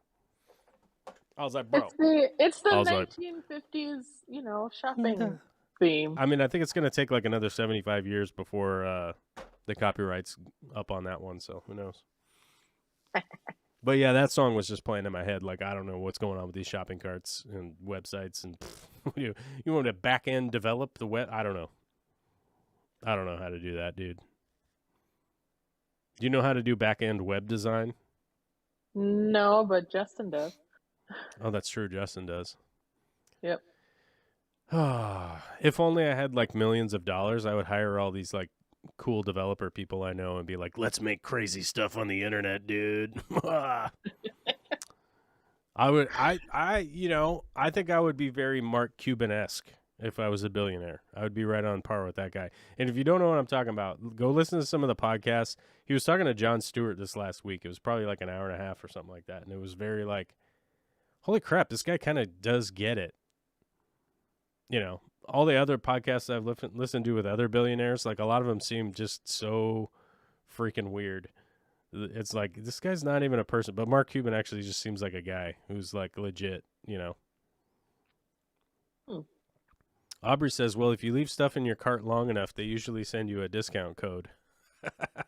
That's cool. Really? Interesting. I think it depends upon what company. I think most companies do that. They send you the reminder. Hey, because I've got a T-square in my Amazon cart, and I think I've gotten like a couple of emails about it. Hey, have you forgotten about this drywall T-square? And I'm like, no, I haven't forgotten about it. I just don't want to order it right now because money, I guess, right?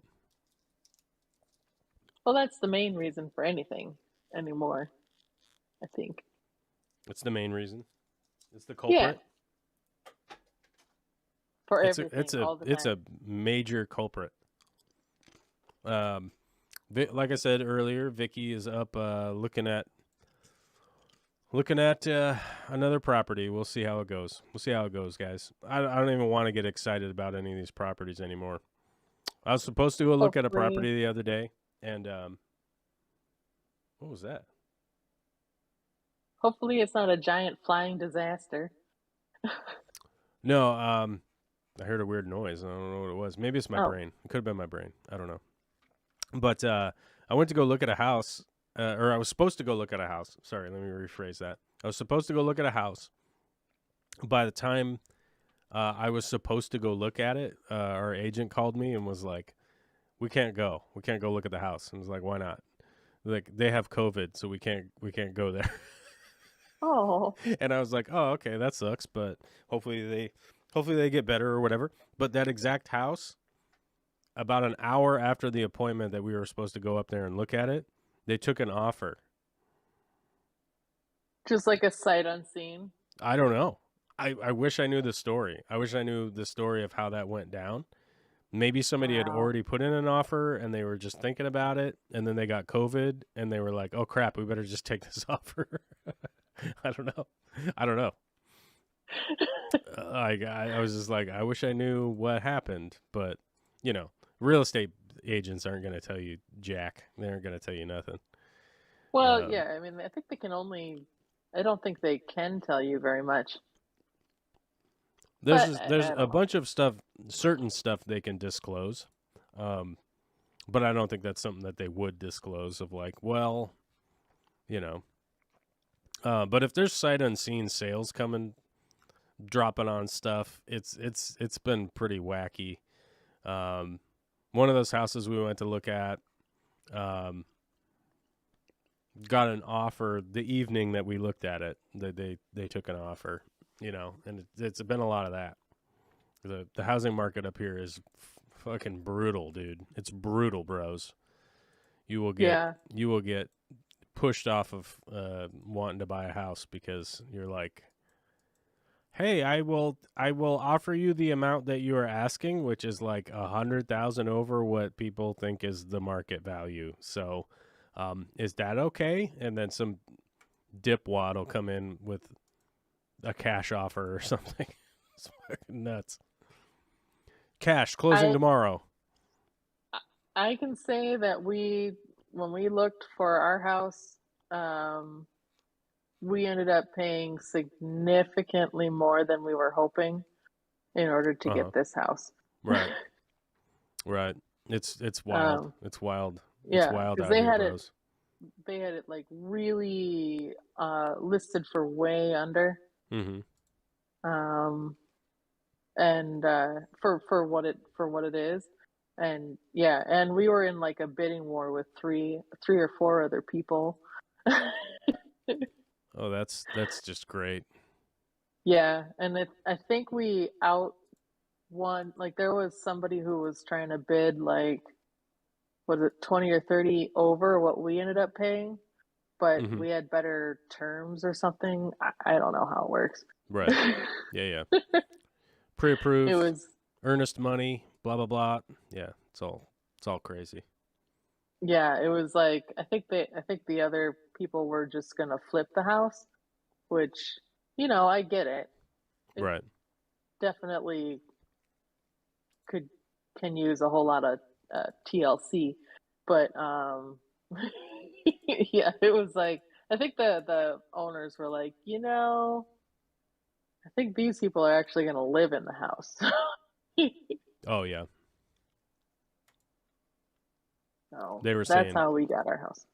They were saying we'd rather people live here. Yeah, I think so. Although, you know, obviously they wanted the money too, but yeah. Right. They want the money. Right. Right.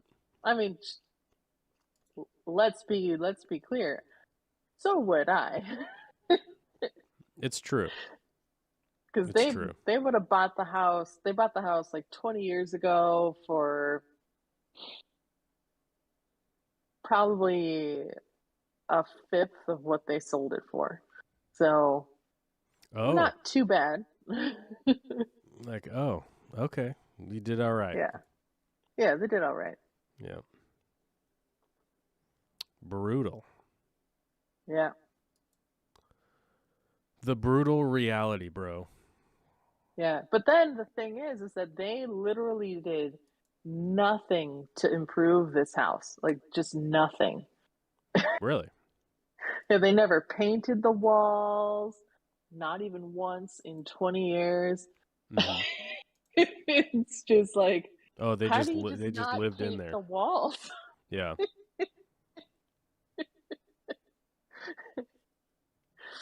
Wow. But that's fine, you know. I'll get to that.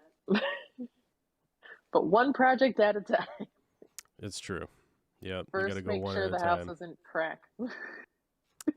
Yeah. Luckily, it's not an emergency on that. So, my expectation was to have done this months ago, but we'll get there one way or another. Yeah. Are we still broadcasting?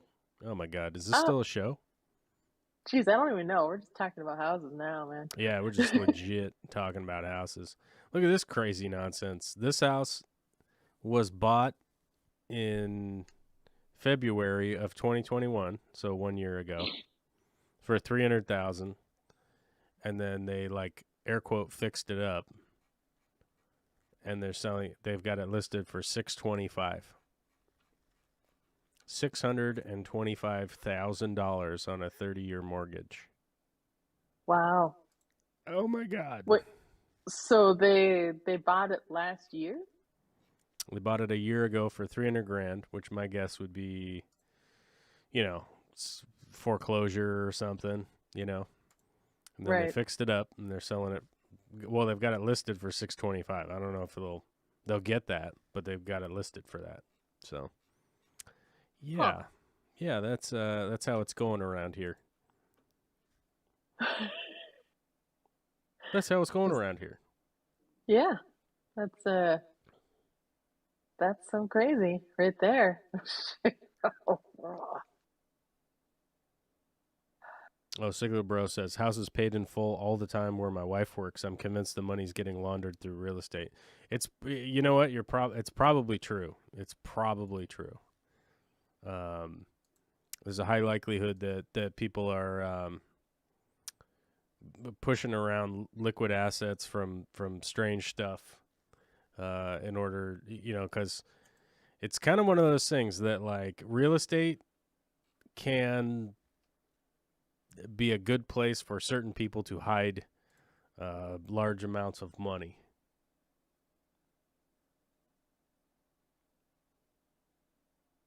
Yep. That and art sales.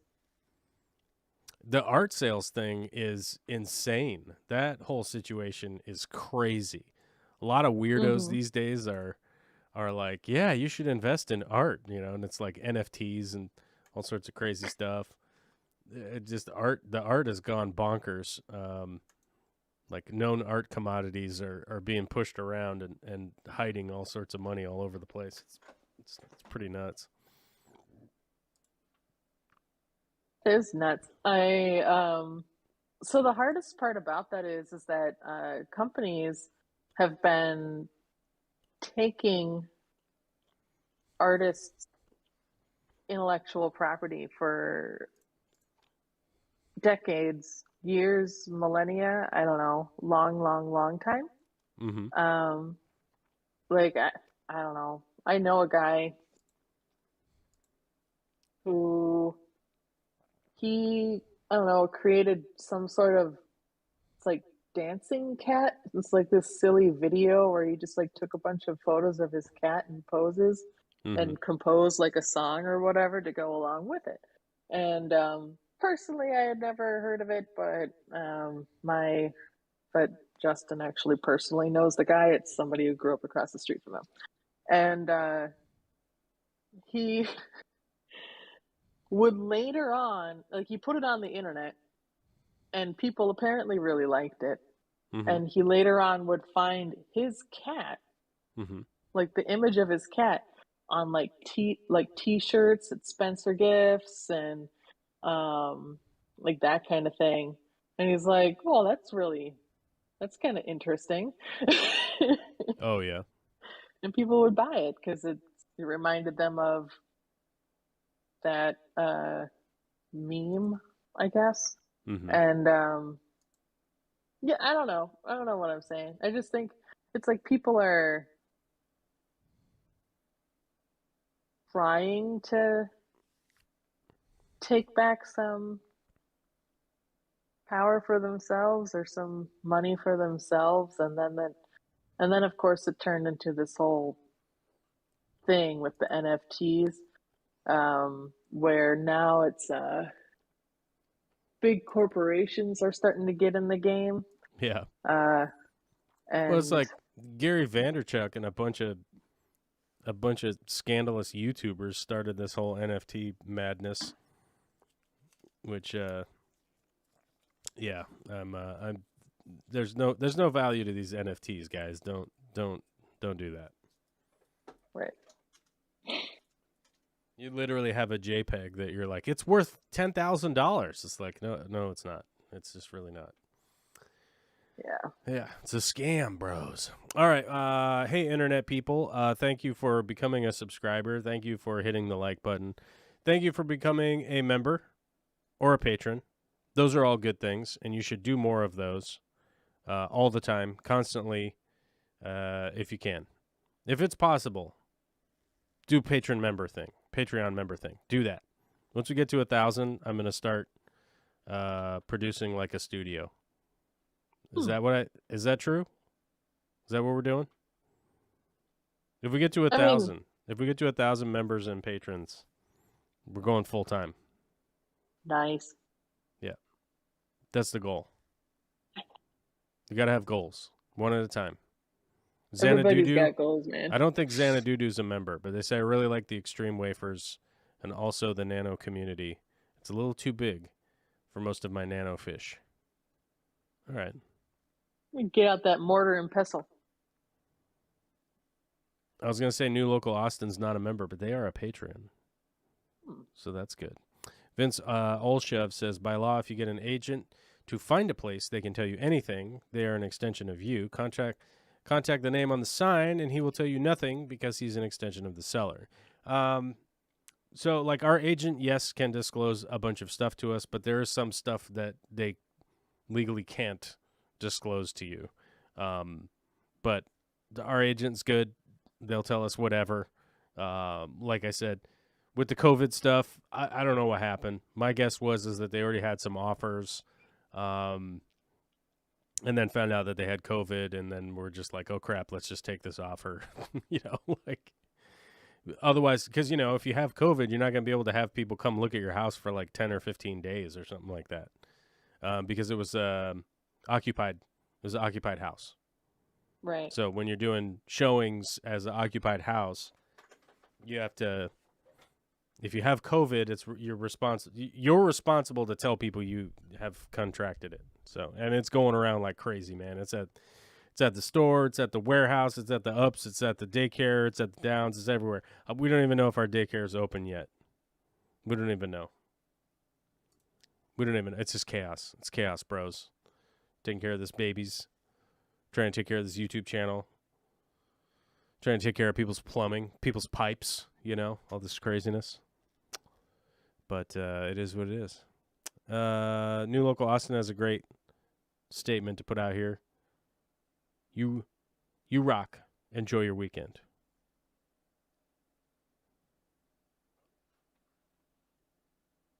Alyssa? I like that. All right. I'll talk to you, Alyssa, later. And I'll talk to you people on Monday. That's right. You people. I'm going to talk to you on Monday. Okay? Okay. Bye-bye now.